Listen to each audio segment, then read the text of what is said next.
Hello everyone. আজকের ভিডিওটা হলো সেন্টেন্স স্ট্রাকচার নিয়ে। সেন্টেন্স স্ট্রাকচার জিনিসটা কি? সেন্টেন্স স্ট্রাকচার হলো সেন্টেন্সটা আমরা কিভাবে বানাচ্ছি, কথাগুলা কোথায় বসাচ্ছি, আর কিসের পর কী বলছি, যেভাবে আমি কথাগুলাকে বসাবো একটা সেন্টেন্সে, সেটার মাধ্যমেই আমরা বুঝতে পারবো যে সেন্টেন্সটা কি ঠিক হলো, আমি যাকে বলছি কথাটা সে কি ঠিক বুঝতে পারছে, আর আমি যেটা বোঝাতে চাচ্ছি সেটাই বুঝতে পেরেছে নাকি অন্য কিছু বুঝে ফেলেছে। এই ভিডিওটা ৩ ভাগে ভাগ করা। লাল পার্টটা হলো লেসন অথবা মেইন শিখার জায়গা। ইয়েলো পার্টটা হলো একসাথে অনেকগুলো এক্সাম্পল। নীল পার্টটা হলো মোটিভেশন, যেন আপনি দেখতে দেখতে যদি টায়ার্ডও হয়ে যান, আমি আপনাকে চেষ্টা করব মোটিভেট করতে। আমি এই পার্টটা বানিয়েছি যেন আপনার টেনে টেনে দেখতে না হয়, আপনি ভিডিওটা দেখতে দেখতে বুঝবেন যে লেসন কতটুক বাকি, তারপরে এক্সাম্পল কতটুক বাকি, তারপরে অন্যান্য কথা কতটুক বাকি, যেটা দিয়ে আপনি আবার একটু রেস্ট নিতে পারবেন। তাহলে আপনি মোটিভেটেড থাকবেন পুরো ভিডিওটা প্রপারলি দেখার। সো আমি ফার্স্টে দুইটা সিম্পল এক্সাম্পল দিচ্ছি, যেখানে একটা সেন্টেন্সের ওয়ার্ডটাকে এই সাইড থেকে ওই সাইডে বসানোর জন্যই পুরো সেন্টেন্সের মিনিংটাই চেঞ্জ হয়ে যাচ্ছে। Number 1, she only told the truth. সে শুধুমাত্র সত্যি কথাই বলেছে। আর number 2, only she told the truth. শুধুমাত্র সেই সত্যি কথাটা বলেছে। নাম্বার 1-এ কি বলেছিলাম?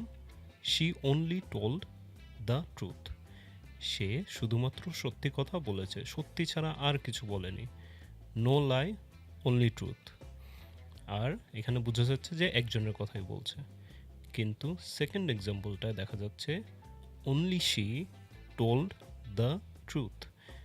অনেকজন আছে যার মধ্যে একমাত্র সেই সত্যি কথাটা বলেছে। অনলি শি মিন্স সে আর অন্য কেউ না। আর she only told the truth means সে শুধুমাত্র সত্যি কথা বলেছে, অন্য কিছু না। এরপরে সেকেন্ড এক্সাম্পলটা দেখেন, we are lost in the Woods. আমরা জঙ্গলে হারিয়ে গিয়েছি। উই আর লস্ট, আমরা হারিয়ে গিয়েছি, ইন দ্য উডস, জঙ্গলে। আর এটারই আরেকটা ভার্সন দেখেন, আর we lost in the woods. আর উই, আমরা কি, লস্ট, হারিয়ে গিয়েছি, ইন দ্য উডস, জঙ্গলের ভিতরে। প্রথমটা কি ছিল? We are lost in the Woods, আমরা হারিয়েছি জঙ্গলে। আর পরেরটা কি, কোয়েশ্চেন হয়ে গিয়েছে, বিকজ আর উই আগে বলেছি। আর we lost in the woods. So simply ওয়ার্ডগুলোকে এই সাইড থেকে ওই সাইডে নেওয়ার জন্য সেন্টেন্সের মিনিংটাই চেঞ্জ হয়ে যাচ্ছে। সেন্টেন্স স্ট্রাকচার দিয়ে আমরা একটা কথার ক্ল্যারিটি অথবা স্বচ্ছতা চেঞ্জ করতে পারি। মাঝে মাঝে ছোটো ছোটো জিনিস অ্যাড করলেই একটা সেন্টেন্সের মিনিং আরও ক্লিয়ার হয়ে যায়।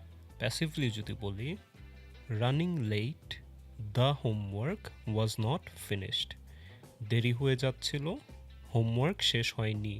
কিন্তু হোমওয়ার্ক কার, কে শেষ করবে? ক্লিয়ারলি যদি বলতে চাই, running late, I did not finish the homework. যেহেতু দেরি হয়ে গিয়েছে, আমি হোমওয়ার্কটা শেষ করিনি। একটু আগে আই অ্যাড করিনি দেখে কি হলো, বোঝা যাচ্ছে না কে হোমওয়ার্ক শেষ করেনি, কার হোমওয়ার্ক। আর যেহেতু আই অ্যাড করেছি, মাঝখানে একটা কমার জন্য বোঝা যাচ্ছে রানিং লেট এই পার্টটা একটা সেন্টেন্সের পার্ট, আর I did not finish the homework এটা হলো আরেকটা পার্ট। সো ক্ল্যারিটি বেড়ে গিয়েছে, মানে স্বচ্ছতা। তারপরে দেখেন, I woke up, I had breakfast and I went to class. I woke up, I had breakfast, আমি উঠেছি, আমি নাস্তা খেয়েছি, and I went to class.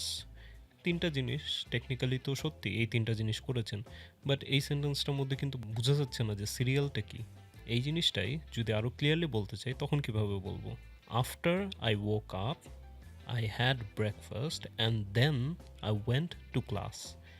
After I woke up, আমি উঠার পরে, আই হ্যাড ব্রেকফাস্ট, আমি নাস্তা খেলাম, অ্যান্ড দেন, তারপরে আমি ক্লাসে গেলাম। তাহলে কি সুন্দর সিরিয়ালটা ক্লিয়ার হয়ে গেল কিসের পরে কি হচ্ছে। ধরেন আপনি রাত্রেবেলা ভালো পড়াশোনা করেন, তাহলে এটাকে কি বলতে পারেন? I only study at night. কিন্তু এটাকে আরও প্রপার ওয়েতে যদি বলতে চান, at night I study best. একটু আগে বলতে চাচ্ছিলেন যে আমি রাত ছাড়া কখনো পড়ি না, বাট এটা তো সত্যি না। আপনি বলতে চাচ্ছেন যে আমি রাতে সবচেয়ে ভালো পড়ি, অন্য সময় পড়ি না। তাহলে I only study at night, আমি শুধুমাত্র রাত্রেই পড়াশোনা করি, এটার বদলে বলতে পারেন আমি সবচেয়ে ভালো পড়াশোনা করি রাত্রে। I study best at night, অথবা অ্যাট নাইট, রাত্রেবেলা আই স্টাডি বেস্ট। তারপরে কতটুক ক্যাজুয়ালভাবে কথা বলছেন আর কতটুক ফর্মালভাবে কথা বলছেন, এটাও কিন্তু সেন্টেন্স স্ট্রাকচারের উপরেই ডিপেন্ড করে। যদি একজনকে ডাইরেক্টলি কথা বলতে চান অথবা ফ্রেন্ডলি কারোর সাথে কথা বলতে চান, তাহলে বলতে পারেন I need help with this assignment. হয়তো আপনার ক্লাসমেটকে বলছেন আই নিড হেল্প, আমার হেল্প দরকার এই অ্যাসাইনমেন্টে, উইথ দিস অ্যাসাইনমেন্ট। কিন্তু যদি আপনি আরেকটু ফর্মাল ওয়েতে, আরেকটু রিকোয়েস্ট ওয়েতে বলতে চান, তাহলে কিভাবে বলবেন? Assistance with this assignment, help মানে assistance, assistance with this assignment, এই অ্যাসাইনমেন্টের মধ্যে যদি একটু হেল্প পাওয়া যায়, উড বি ভেরি অ্যাপ্রিসিয়েটেড, অনেক ধন্য করবে আমাকে। তাহলে দেখেন কি difference. Help me with this, I need help with this assignment, direct. আর যদি একটু প্যাসিভ ওয়েতে বলতে চান আর একটু ফর্মাল ওয়েতে বলতে চান, তখন কি বলবেন? আর একটু বড় করে বলবেন, আর একটু প্যাসিভ ওয়েতে বলবেন। কি বললাম? Assistance with this assignment, assistance means help, আমাকে যদি এই অ্যাসাইনমেন্টের সাথে হেল্প দেওয়া যায় অথবা আমি যদি হেল্প পেতাম, it would be greatly appreciated, এটা আমাকে অনেক ধন্য করবে। আচ্ছা, আমরা কয়েকটা এক্সাম্পল দেখি যে সেন্টেন্স স্ট্রাকচার যদি ভালো না হয় কিভাবে মানুষকে কনফিউজড রেখে দিতে পারে। ধরেন আপনি একটা বিড়াল দেখেছেন স্কুলে যাওয়ার সময়। I saw a cat on the way to school with a long টেল। একজন এটা শুনে ভাবতে পারে আপনি একটা বিড়াল দেখেছেন স্কুলে যাওয়ার সময় যার একটা লম্বা লেজ ছিল। জিনিসটা শুনলে এরকম লাগছে না যে স্কুলের লেজ হবে কেন? বাট এটাকে আপনি যদি কনফিউজিং ওয়েতে না বলে প্রপার ওয়েতে বলতে চান, তখন কি বলবেন? I saw a cat with a long tail on my way to school, অথবা on my way to school, শেষ, স্কুলের কাজটা শেষ। এখন আর আমি যাই বলি কেউ ভাববে না যে স্কুলের সাথে হচ্ছে। On my way to school I saw a cat with a long tell. So আমি স্কুলের কনফিউশন না রেখে স্কুলটাকে আগে বলে দিলাম, on my way to school, স্কুলে যাওয়ার পথে। I saw a cat with a long tell, I saw a cat বলার পরে আপনি যে টেইলের কথাটা বলছেন বুঝাই যাচ্ছে যে এই কথাটা হলো ক্যাটের ব্যাপারে, স্কুলের সাথে কোনো সম্পর্ক নেই। তারপরে আরেকটা এক্সাম্পল দেখেন।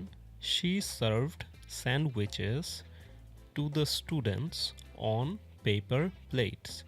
সে স্যান্ডউইচ সার্ভ করলো স্টুডেন্টদেরকে পেপার প্লেটের উপর। স্টুডেন্টগুলো কি পেপার প্লেটের উপর? না। সো এভাবে বললে কি মনে হয় যে স্টুডেন্টের পরপর বললাম পেপার প্লেটের উপর, বোঝাই যাচ্ছে যে স্যান্ডউইচ পেপার প্লেটের উপর, স্টুডেন্ট না। কিন্তু এই স্ট্রাকচারটা কারেক্ট না। আমি যদি আরও ইজি ওয়েতে বুঝতে হেল্প করতে চাই, তাহলে কিভাবে বলবো? She served sandwiches on paper plates to the students. She served sandwiches on paper plates. একটু আগে যেরকম ক্যাটের পরে টেলটা বলেছি যেন বুঝতে ইজি হয় যে টেলটা ক্যাটের ব্যাপারে, স্কুলের ব্যাপারে না, সেরকম আমি এখন স্যান্ডউইচের পরেই প্লেটের কথাটা বলবো যেন এর পরের পার্টটার সাথে কোনো কানেকশন না থাকে। She served sandwiches on paper plates, say paper প্লেটে করে স্যান্ডউইচ সার্ভ করলো টু দ্য স্টুডেন্টস, স্টুডেন্টদের কাছে।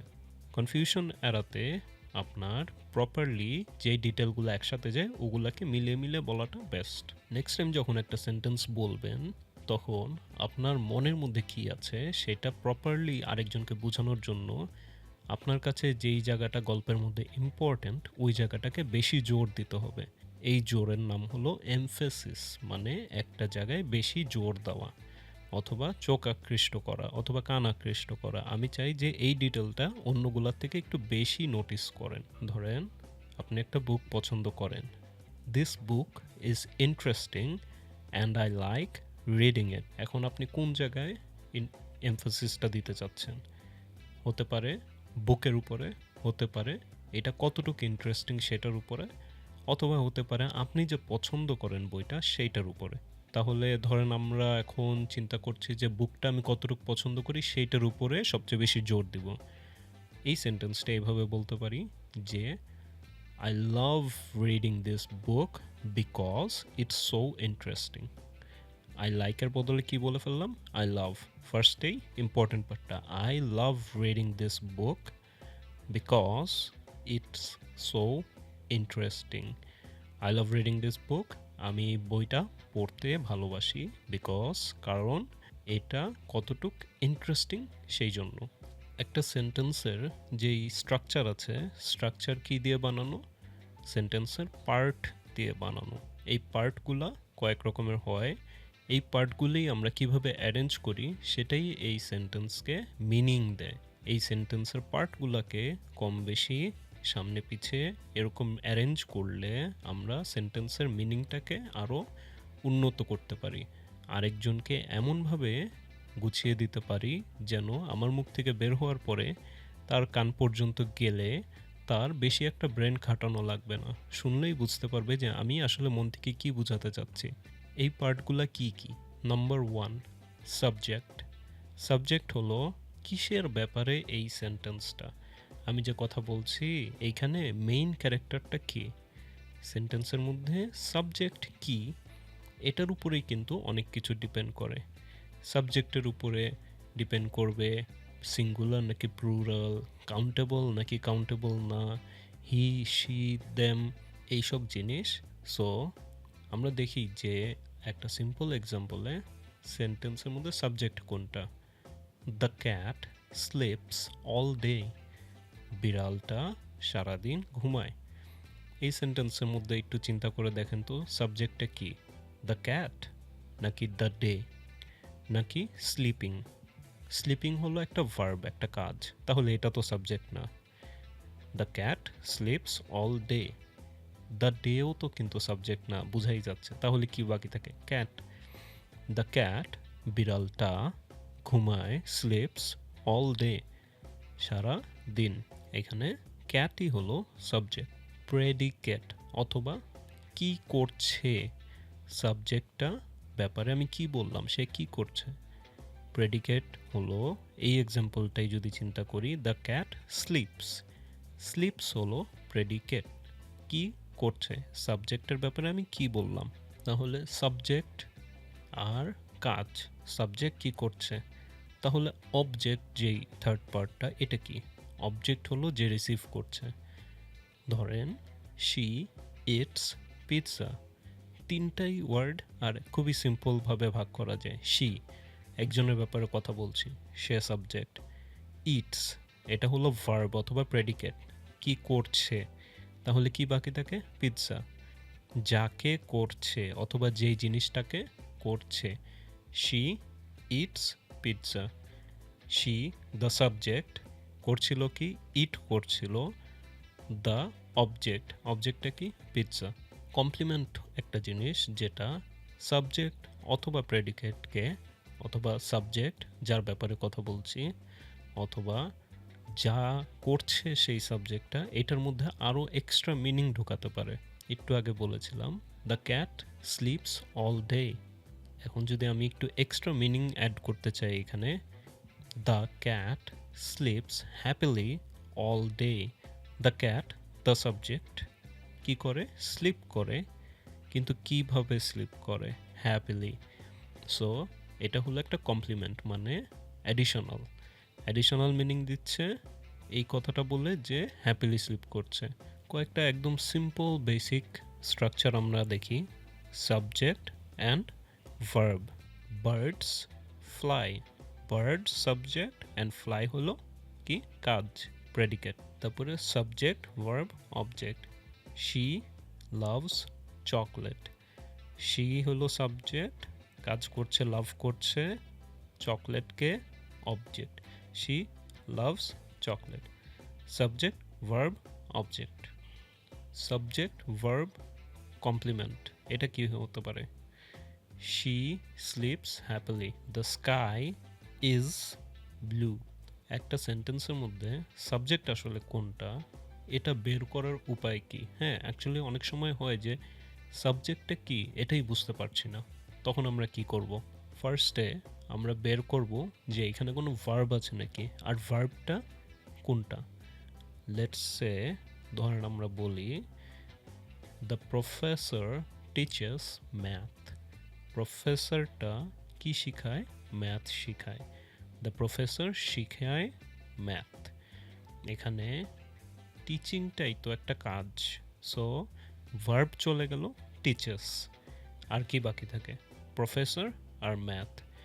প্রফেসর আর ম্যাথের মধ্যে সাবজেক্ট কোনটা? ম্যাথ নাকি প্রফেসর? দ্য প্রফেসরের মধ্যে দেখছেন যে দ্য এর পরে প্রফেসর আছে, যেহেতু প্রফেসরকেই সবচেয়ে বড় করে বলা হচ্ছে দ্য প্রফেসর, তাহলে প্রফেসর হতে পারে সাবজেক্ট। আর টিচিং কি টিচ করে? ওইটা হলো object. Math, the professor the subject, teachers কাজটা করে, ম্যাথ দ্য অবজেক্ট। যদি একটা সেন্টেন্সে একজনের বেশি থাকে তাহলে কিন্তু সিঙ্গেল অবজেক্ট না, ডাবল অবজেক্টও হতে পারে। কি হতে পারে example? Emily studies hard. Emily মন দিয়ে পড়াশোনা করে। এমিলি হলো সাবজেক্ট অ্যান্ড স্টাডিজ হার্ড হলো কাজ, ভার্ব। Studies hard. আর দুজন যদি থাকে, Emily and Jacob studies hard, তাহলে নেক্সট পার্টটা তো ঠিকই আছে, স্টাডিজ হার্ড, অ্যান্ড সাবজেক্ট হয়ে গেল দুইটা, এমিলির বদলে এমিলি অ্যান্ড জেকব। দুজন থাকলে দুজনই সাবজেক্ট হতে পারে। এই এক্সাম্পলটার মধ্যে এমিলি দ্য পার্সন অথবা দ্য সাবজেক্ট কি করছে? স্টাডি করছে। আর কিভাবে স্টাডি করছে? হার্ড স্টাডি করছে, মানে অনেক মন দিয়ে জোরে সোরে স্টাডি করছে। সো সাবজেক্ট বের করার জন্য আপনি আগে কি করবেন? ভার্বটা দেখবেন কি ওটা আগের থেকেই বাদ। ভার্বটা কিভাবে করছে সেটাও বাদ দিবেন। অফকোর্স ওইটা তো প্রেডিকেট হবে না, তারপরে সাবজেক্ট হবে না, ওটা হলো কমপ্লিমেন্ট। তাহলে এই দুইটা বাদ দিলে কি থাকতে পারে? অবজেক্ট অথবা সাবজেক্ট। অবজেক্ট কি? এই এক্সাম্পলে অবজেক্ট নাই, সো কি বাকি থাকে? সাবজেক্ট, এমিলি অথবা এমিলি অ্যান্ড জেকব। আমরা কুইকলি তিনটা এক্সাম্পল দেখি। The class starts at 8। The class, এই যে দি এর পরে যে ক্লাস ওয়ার্ডটা বললাম, এখানে একটু ক্লু যে মেবি এটাই subject. The class starts at 8। 8 o'clock এটা সাবজেক্ট না। কেন? ক্লাস স্টার্ট হবে কখন সেটা বোঝাচ্ছে। সো এটা হলো ভার্বের ডিসক্রিপশন। তাহলে স্টার্টস অ্যাট 8, এই পার্টটা যদি সাবজেক্ট না হয় কি বাকি থাকে? The class. দ্য ক্লাসই হলো subject. My professor always gives difficult assignments. My professor always gives, always দেয় মানে একটা কিছু করে। My professor always gives tough assignments. এখন সাবজেক্ট কি অ্যাসাইনমেন্টস নাকি দ্য প্রফেসর? এখানে হলো কে করছে সেটাই সাবজেক্ট। অ্যাসাইনমেন্ট প্রফেসরকে দিচ্ছে নাকি প্রফেসর অ্যাসাইনমেন্ট দিচ্ছে? যেহেতু প্রফেসর অ্যাসাইনমেন্ট দিচ্ছে, আমরা ধরে নিতে পারি প্রফেসর হলো সাবজেক্ট, গিভস অ্যাসাইনমেন্ট এটা হলো কাজ, আর কি দিচ্ছে? অ্যাসাইনমেন্টটাকে দিচ্ছে, সো অ্যাসাইনমেন্টটা হলো object. There are many books on the table. There are এটা কিছু না, বুকস আছে আর টেবল আছে।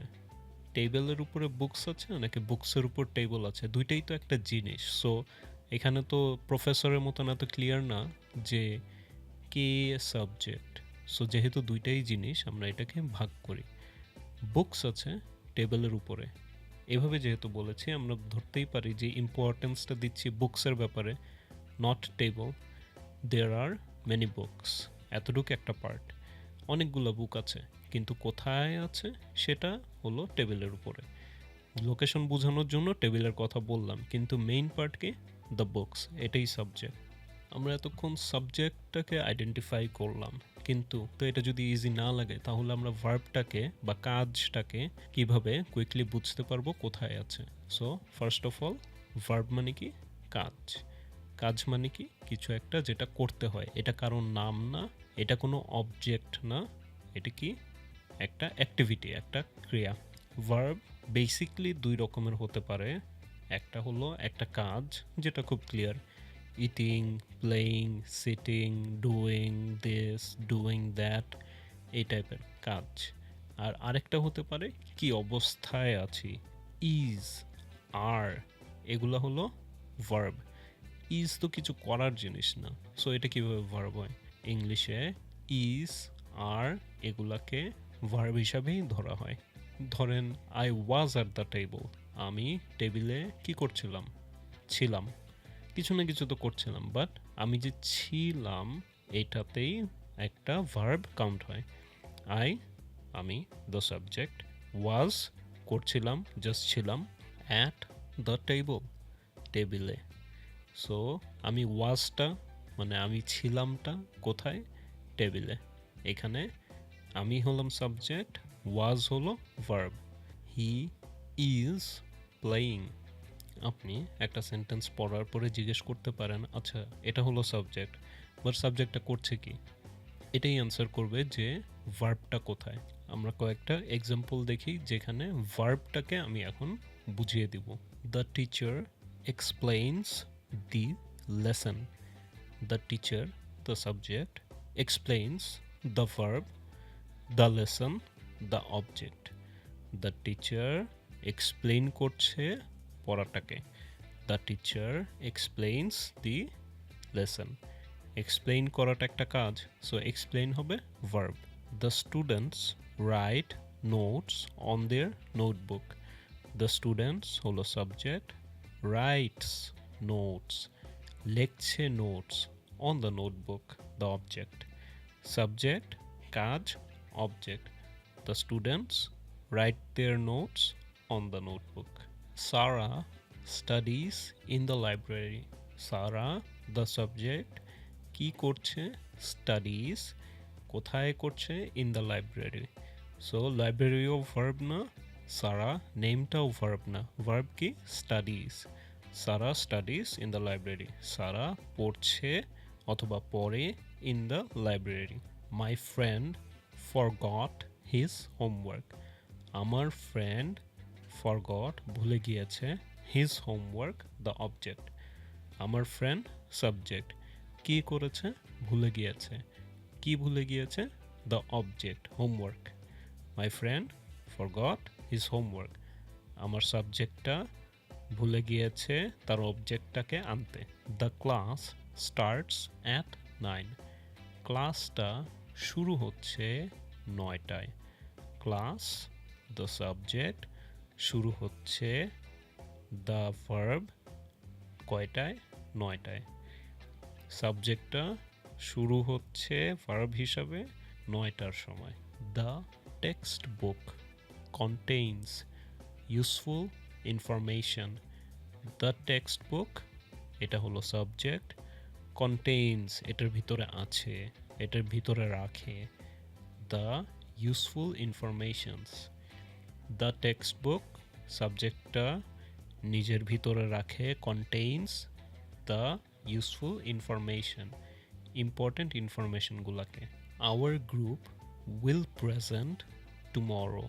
আওয়ার গ্রুপ হলো সাবজেক্ট, উইল করবে, এ প্রেজেন্টেশন, একটা কাজ, টুমরো, কালকে। প্রেজেন্টেশনটা কীরকম হবে? কালকে হবে। কাজটা কি? প্রেজেন্টেশন। কে করবে? সাবজেক্ট, আমার গ্রুপ, আওয়ার গ্রুপ। এই সেন্টেন্সগুলোকে দেখে আপনিও চেষ্টা করতে পারেন যে সাবজেক্ট অথবা অবজেক্ট এগুলাকে বের করতে। ফার্স্টে একটু টাইম নিয়ে দেখে নেন, একটু পজ করতে পারেন, এরপরে দেখা শেষ হলে ভিডিওটা কন্টিনিউ করেন, আর আমি আপনাকে একটা একটা করে বলে দিচ্ছি। আমরা ফার্স্টে জাস্ট সাবজেক্টটাকে দেখব। Number 1, the librarian arranges the books. লাইব্রেরিয়ানটা বইগুলোকে গুছায়। অবভিয়াসলি একটা লাইব্রেরিতে লাইব্রেরির কথা তো বলছে না, সো সাবজেক্ট কিন্তু লাইব্রেরির না। বুকস, অ্যারেঞ্জেস দ্য বুকস, গুছায় বইটাকে। তাহলে বুক হলো অবজেক্ট, কাজ হলো অ্যারেঞ্জিং, সাবজেক্ট কি? Librarian. After class we study in the library. After class, ক্লাসের পরে স্টাডি হবে ভার্ব, তাহলে সাবজেক্টটাকে we study in the library after class. The students are preparing for the exam, exam এর জন্য করছে একটা কাজ প্রিপারেশন, এক্সাম হলো অবজেক্ট, প্রিপারেশন হলো ভার্ব, তাহলে সাবজেক্টকে the students. My professor always explains the lesson clearly, my professor always explains the concept clearly, আমার প্রফেসর সবসময় এক্সপ্লেইনস দ্য কনসেপ্ট, আইডিয়াটাকে এক্সপ্লেইন করে ক্লিয়ারলি। সো ক্লিয়ারলি এক্সপ্লেইন করা একটা কাজ, কিসেকে এক্সপ্লেইন করছে, কনসেপ্টটাকে, আইডিয়াটাকে, কিন্তু কে এক্সপ্লেইন করছে, মাই প্রফেসর। সো প্রফেসর হলো subject. She forgot her notebook at home, she কে ভুলে গিয়েছে হোমওয়ার্ক, শি একটা মেয়ে, ফরগট হার নোটবুক এটা একটা কাজ, আর কি ভুলে গিয়েছে, নোটবুকটাকে, ওইটা একটা অবজেক্ট। সো সাবজেক্ট হলো she. The cafeteria serves delicious food, the cafeteria serves, cafeteria serve করে ডেলিশিয়াস ফুড, ক্যাফেটেরিয়া উপস্থাপন করে খুবই মজার খাবার, তাহলে সাবজেক্টটা কি হবে, মজার খাবার নাকি ক্যাফেটেরিয়া? এখানে যেহেতু সার্ভস ফুড, সার্ভস মানে উপস্থাপন করে, কি উপস্থাপন করে, ওটা হলো ফুড। সো ফুডটা কিন্তু সাবজেক্ট না, দ্য ক্যাফেটেরিয়া হলো subject. Tom and Jerry plays chess after the lecture, lecture শেষ হওয়ার পরে টম এবং জেরি কি করে, চেস খেলে, চেস খেলে কখন খেলে, আফটার লেকচার। সো সাবজেক্ট কি, কারা এই কাজটা করছে, টম এবং জেরি।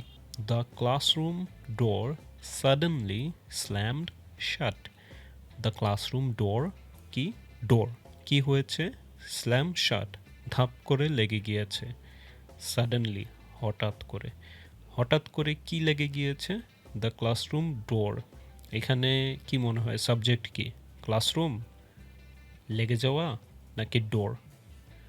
এখানে যেহেতু লেগে গিয়েছে ক্লাসরুম ডোরটা, সেই জন্য কথাটা পুরাটুকের উদ্দেশ্যই হলো ক্লাসরুম ডোরের ব্যাপারে কি হয়েছে সেটা বলার জন্য।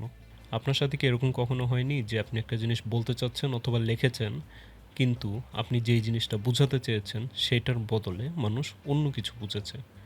অফকোর্স হয়েছে। মানুষ এসে লিখতে পারে, ইমেইল লিখতে পারে, ক্লাস ওয়ার্ক করতে পারে, কিছু একটা সিচুয়েশনের ব্যাপারে সিম্পলি ফ্রেন্ডদের সাথে গল্প বলতে পারে, যেখানে ইম্পর্ট্যান্ট জিনিসটা কি সেটা হয়তো বোঝাতে পারছে না, কি হয়েছে সেটা হয়তো সিরিয়াল ওয়াইজ বোঝাতে পারছে না। এরকম সবার সাথেই হয়। এই টাইপের মিসকমিউনিকেশন হয় বেশিরভাগ সময় ঠিক মতন গুছিয়ে কথাটা না বলার জন্য। ঠিক মতন গুছিয়ে বলাটাই হলো আকাশ পাতাল ডিফারেন্স আনে আপনি কি বলছেন আর আরেকজন কি বুঝতে পারছে সেটার উপরে। ধরেন আপনি এক্সাম রুমে আছেন, আপনি এখন একটা এসে লিখবেন, এটা তো আপনি কোথাও থেকে মুখস্থ করে আসেননি, আপনার সাবজেক্টের উপরে আপনি একটা লং ওয়েতে কিছু একটা ডিসক্রাইব করবেন। এই যে ডিসক্রিপশনটা করবেন, সেটা যদি ঠিক মতন না করেন, যে চেক করবে, যে মার্কিং করবে, সে তো ক্লিয়ারলি বুঝতে পারবে না কি বোঝাচ্ছেন। আর সে যদি কোনো মতনে বুঝতেও পারে, সে জানে যে আপনি যথেষ্ট ঠিক মতন করতে পারেননি। যেরকম আইএলটিএস এক্সামে এভাবেই কিন্তু মার্কিং করা হয়। আপনি যে আইডিয়াটা বোঝাতে চাচ্ছেন এটা কি ঠিক মতন বোঝাতে পেরেছেন, কারেক্ট ওয়েতে কারেক্ট ওয়ার্ডস ইউজ করেছেন, এই জিনিসগুলোর উপরেই কিন্তু মার্কিং হয়। এমন হতে পারে আপনি একটা জিনিস চিন্তাও করেছেন ক্লিয়ারলি, এটার ব্যাপারে জানেনও সব ঠিক মতন, কিন্তু বলতে গিয়ে জট লাগিয়ে ফেলেছেন।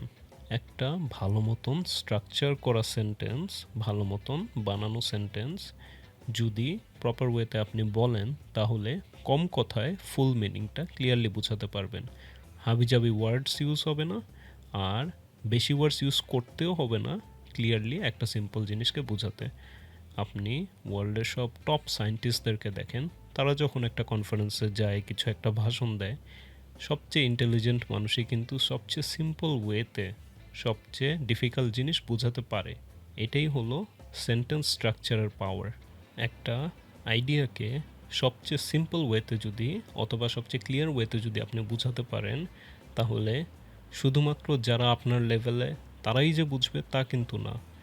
ধরেন আমাদের দেশে এখন ডক্টর ইউনূস যে ভাষণগুলো দেয়, এগুলা কেন এত ডিফারেন্ট? এখন মানুষ ইন্টারেস্ট নিয়ে শুনে। আর এর আগে কখনো যদি কোনো পলিটিশিয়ান ভাষণ দেয়, তার সাপোর্টার ছাড়া কেউ কি ইচ্ছা করে শুনেছে? আমার মনে হয় না শুনেছে। আমি নিজেও কখনো শুনিনি, কিন্তু এখন শুনতে ভালো লাগে। কেন? কারণ যখন একটা মানুষ একটা টপিকে কথা বলে অ্যান্ড ওই টপিকের মধ্যেই থাকে, অন্যান্য লাইনে না যেয়ে ওই টপিকটার ব্যাপারে ক্লিয়ার সিম্পল ওয়ার্ডস ইউজ করে সিম্পলি একটা আইডিয়া বোঝাতে পারে, তখন ওই জিনিসটা বুঝতেও ভালো লাগে। অ্যান্ড যখন একটা মানুষ আপনার কথা শুনতে পছন্দ করবে অথবা ইজিলি হজম করতে পারবে, খুবই ভালো চান্স আছে যে আপনার কথাটা সে আরও বেশি হজম করতে চাবে। সেন্টেন্স স্ট্রাকচারটা ঠিক করবেন, আরও এটার ব্যাপারে ভিডিও দেখবেন, অ্যান্ড আমি শিওর আপনি আরেকটু ভালো একজন পাবলিক স্পিকার হতে পারবেন, আপনি আরও ভালো রাইটার হতে পারবেন। আপনার কাজে অথবা একাডেমিক ওয়ার্ক, স্কুল ওয়ার্কে বা কলেজ ওয়ার্কে আপনি কিন্তু আরও ক্লিয়ারলি ইংলিশই না সব জায়গাতেই ভালো পারফর্ম করতে পারবেন। কেন? আমরা কিন্তু খালি ইংলিশ শিখছি না, সেন্টেন্স স্ট্রাকচার সব জায়গায় দরকার। সায়েন্সে দরকার, আর্টসে দরকার, আপনার এসে লিখতেও যেরকম সেন্টেন্স স্ট্রাকচার দরকার। আপনি যদি সায়েন্সের একটা অ্যান্সার দিতে চান, আপনার সেন্টেন্স স্ট্রাকচার যত ক্লিয়ার হবে আপনি তত কম ওয়ার্ডে প্রপারলি একটা অ্যান্সার দিতে পারবেন। আপনি যদি একজন স্পিকার হতে চান, ভালো ইংলিশ স্পিকার, তাহলে আপনার দরকার আপনার অডিয়েন্সে যতজন মানুষ আছে সবাইকে রিচ করা অথবা যতটুকু সম্ভব রিচ করা। এটার জন্য আপনি যদি খুব হাই লেভেলের ওয়ার্ডস ইউজ করেন আর খুব কমপ্লিকেটেড সেন্টেন্সেস বলেন যেখানে অনেক কিছু বুঝে নিতে হয়, তাহলে হবে কি, নিচের যে কয়েকটা পার্ট আছে যেখানে ধরেন 20% মানুষ আছে, তারা কিন্তু আপনার কথা ইন্টারেস্টও পাবে না, আপনার কথা বুঝবেও না। কিন্তু আপনি যদি সিম্পল ওয়ার্ড ইউজ করে সেন্টেন্সটাকে ক্লিয়ার লিখে অবভিয়াস রেখে যদি কথাটা বলতে পারেন, তাহলে কি হবে, যারা আইডিয়াটার ব্যাপারে ইন্টারেস্টেড আর জানে তারাও বুঝতে পারবে, আর যারা জানে না তারাও বুঝতে পারবে, কারণ আপনি জিনিসটা সুন্দর মতন হজম করে দিয়েছেন, তার খালি শোনা লাগবে। এই ভিডিওটা দেখার আগে একটু মাথায় রাখবেন যে এই লম্বা ভিডিওটার একটা শর্ট ভার্সন আছে যেটা আমার চ্যানেলে দেখতে পারবেন। আমি ওখানে এই ভিডিওটার মেইন পার্টগুলোকে কনডেন্স করে অথবা ছোট করে সামারাইজ করে আবার বানিয়েছি। একটা জিনিস মনে রাখবেন যে ইংলিশ যদি আপনার জন্য একটা নতুন ল্যাঙ্গুয়েজ হয়, তাহলে আপনি একটা জিনিস একবারে দেখেই কিন্তু পুরোটুকু বুঝে ফেলবেন না। আপনার এই জিনিসটা যদি একবার, দুইবার, তিনবার দেখা যায়, তাহলে দেখবেন দ্বিতীয়বার কয়েকটা জিনিস বুঝেছেন যেটা প্রথমবার বুঝেননি। তৃতীয়বার দেখবেন যে কিছু একটা জিনিস আপনি প্রথম দুইবার মিস করেছেন কিন্তু এইবার বুঝতে পেরেছেন। সো একটা জিনিস কুইকলি দেখেই যে বন্ধ করে দিবেন না বুঝলে, এরকম করবেন না। ভিডিওটা দেখেন অ্যান্ড রিপিট করেন। রিপিটেশনেই মানুষ অ্যাকচুয়ালি ডিপভাবে শিখে।